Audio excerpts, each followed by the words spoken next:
Hello, everyone. So today's topic is going to be called the dopamine hit.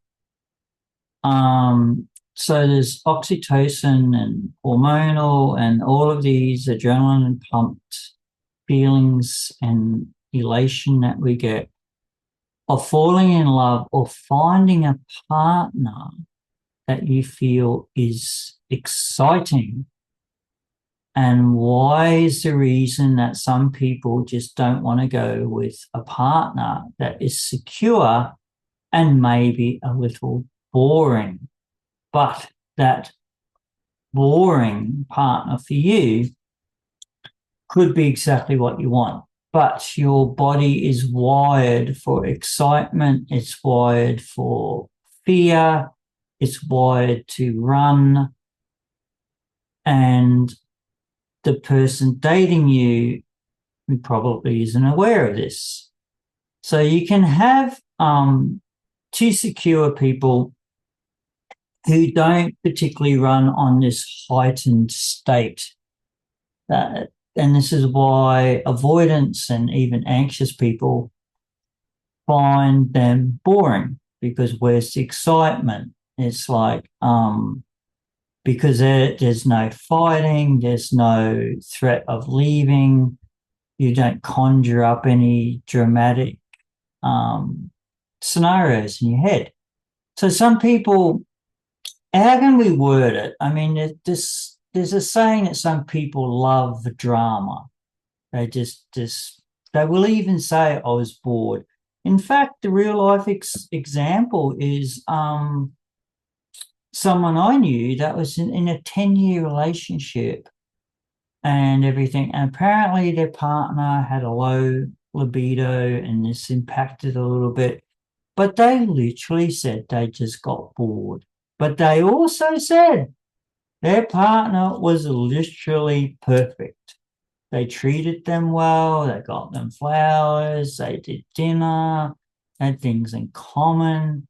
And this person that left them to date someone else had said their prior partner was perfect. Everything was good. There was nothing bad in it, but they themselves got bored. And then they dated again and it fell apart and they dated again and they went into this looping cycle. So it's maybe there was something going on they didn't talk about that they maintained the 10 years with them, or maybe something changed in them, which wanted them to move away from it. I don't know.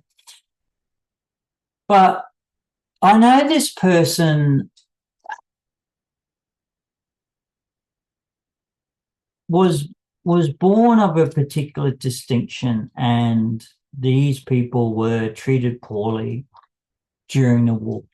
And they have carried that trauma with them and they relate to this trauma. So I really don't want to get into having derogatory titles towards people, because the whole idea of the channel is to understand. However, we will meet these people. They are in life and around in life.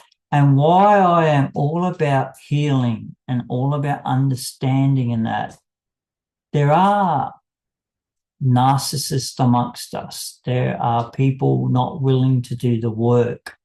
And that gets talked about a lot in attachment groups. It's like, don't go back to your avoidant if they're not willing to do the work.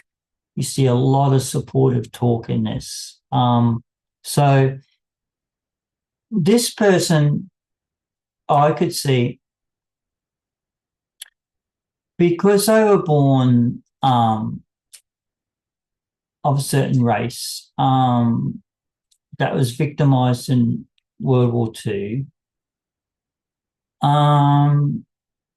It's hard to explain it, so I'll just say it.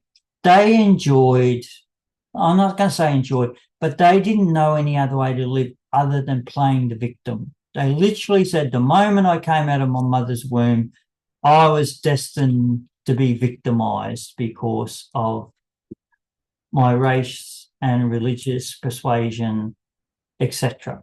So for them, when things went wrong, it was the other person's fault. It wasn't them. They could threaten to kill themselves, tear up cards their partner gave them, just pick, literally willingly go into relationships that were not going to work.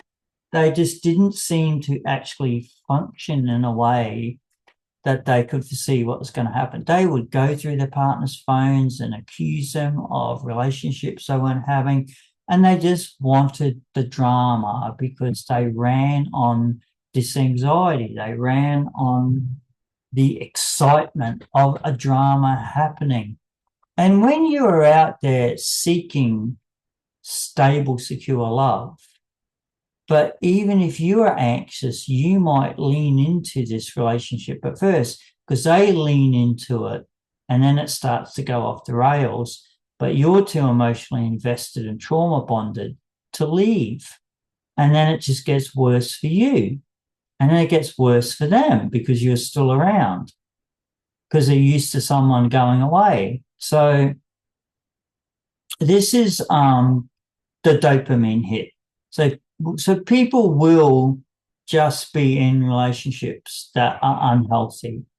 I'm not particularly talking about horrible, horrible domestic violence situations where a partner is oppressed and made to feel worthless. I'm talking not about that, but about this willingness and it's not so much a willingness as survival instincts kicking in. So they don't know anything else. If you have like symptoms of PTS and you're hypervigilant and you can't sleep and you have insomnia and expect things to go wrong, you're always looking around, what's going to happen, what's going to happen. And then they get into a relationship, they will naturally go, what's going to happen? Are they going to cheat? Are they going to do this? Are they going to do this? But I sort of want this relationship because I feel a little bit better because it's a bit exciting to be in a relationship.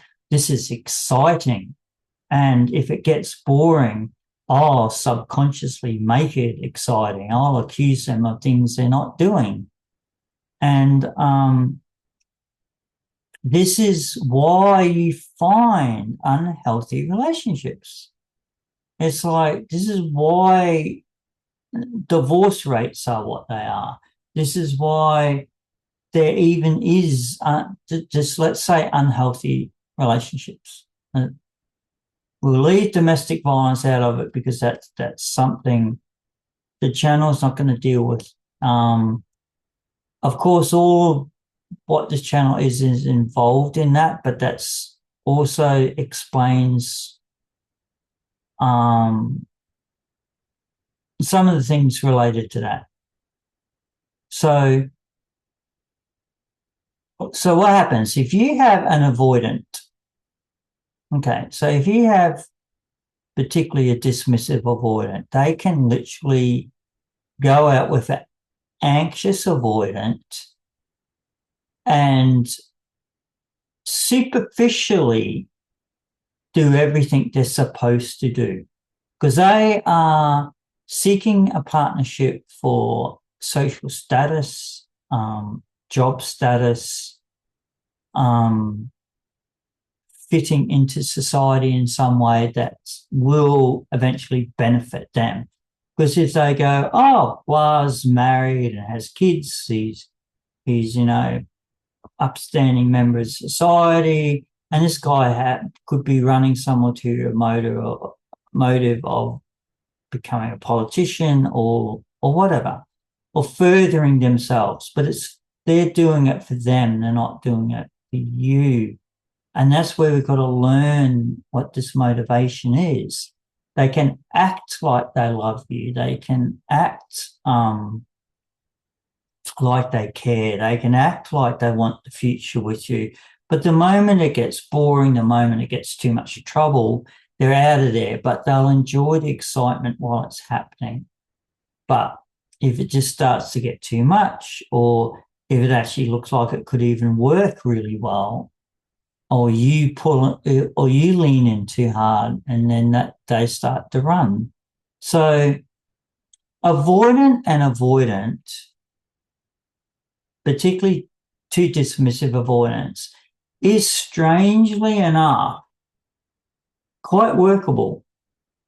It's very detached, it's very non-emotional, and it's very practical, and it's very functional, and there's not much intimacy. They might just meet in the bedroom, have some intimacy, and go sleep in their own beds or go home. But for them, that's the relationship they want. For other people who are grown up with parents who shared a bed, who held hands, who kissed in the morning, the avoidants don't really act like that at all. But you're avoidant and you're anxious is where things get horribly messy. And this is why a lot of you are probably watching the channel. There's a lot of stuff on recovery from when an avoidant leaves you, and try to work through that confusion. So it's all about the understanding of it. So when you get down to their attachment style as avoidant, so they're wired, it's literally, we talk about hardwiring in the brain. We talk about it now. We even talk about how in the modern age with AI and computers and in the music field, there's lots of discussion around, are musicians even being real or fake? Some young people are going, I don't even care if they're fake. I don't even care if that drummer's dropped in parts he didn't play or whatever. But this is the mindset. So it's very trendy now, and it has been for a long time, of just breaking up by a text message. Not even a phone call, not even a discussion. Say, after 5 years, hey, sorry, don't think it's working. Hope you find someone that loves you. Bye. That's it. That's it. After 5 years of emotional investment or 2 years or whatever, not even a phone call to go, we need to have a talk. It's like press some buttons, hit send, relationship done. An avoidant will do that. That's what avoidants do. You would find secure people go, we need to meet for coffee and have a discussion around, I don't feel the same way anymore. I don't hate you. It's just, it's maturity. It's whatever. And it could even be hormonal. It could be menopause. It could be men's libido dropping. It could be any number of things going on. So if we want to find out why are there unhealthy relationships, why? When we can analytically write down on paper my needs and wants in a relationship, and we should all do it. I know, people would date and they would literally have boxes they needed ticked, and there's nothing wrong with that. Some people today some needs and wants have moved. They've moved a lot into financial stability now because of the way the world is. A long time ago, when you didn't have to think about money, it was more about, am I attracted to them physically? Do we have things in common? Politics, religion, all of these things, if they can tick the boxes and go, hey, this is pretty cool. I like you. Let's see where we go with it. And if that is coming from a secure place and two people do it, and it works for them, secure. But if there's an avoidant who is PDSE, sort of needs excitement, that is really boring. I don't want that. That's just what? Come home to the same person every day and their mood's the same. Come home to someone that's reliable. How dull and boring is that? I'd rather be in something that's a little bit chaotic, a little haphazard, a little bit spicy, like I don't know what's going to happen. And pretty much that's it. I mean, it's been summed up in what's the engine that drives the attachment? What drives secures the majority of people who are seeing healthy love relationships around them, know what their love language is, don't have issues with intimacy, um, can be affectionate, and can discuss differences. And you got your anxious who have had one parent run off or a caregiver mistreat them, and they're a little bit like, what's going to happen today? And they're a little bit dopamine driven as well, but they really want to move down into secure. They don't really want this anxiety buzzing in them every day, or why didn't they text? No one really wants that. No one wants to wake up and feel anxious. It's like if they can drop down into a bit of boredom and go, this is great. I know what my partner's like when I come home. But your avoidance, unless they even recognize they're avoidant, they will just live in that space the rest of their lives and not acknowledge that there's anything wrong with it. And we have normalized that in society. We have normalized into um, I don't need anyone thing. And but as people of society, we are social creatures and we actually crave things. But there are like single parents who go, well, I've got my kid. Now, having a relationship with kids is very different to having a relationship with a mature person. But whatever I say around that is just whatever if people want to be single parents, they can be single parents. That's fine. If we get back to what the channel's on about stoicism and that, you can adopt a stoic viewpoint. I don't need anyone, but it is not a healthy place to be in. We are not wired to exist alone. Otherwise, we would all run off and live in the mountains and caves and not talk to anyone. And we don't do that. We have community groups. We have community. We have friends. Some people don't have friends. They have associates. They don't let themselves get close to anyone because they've been hurt in the past. Or it could be genetics. It just could be handed down from, it could go back to what one of my other videos was on, was epigenetics and intergenerational trauma. But a lot of us need to understand that a lot of people don't wake up and want to be what other people view as horrible, nasty people. They just don't know any better, and they're running on the engine that drives them.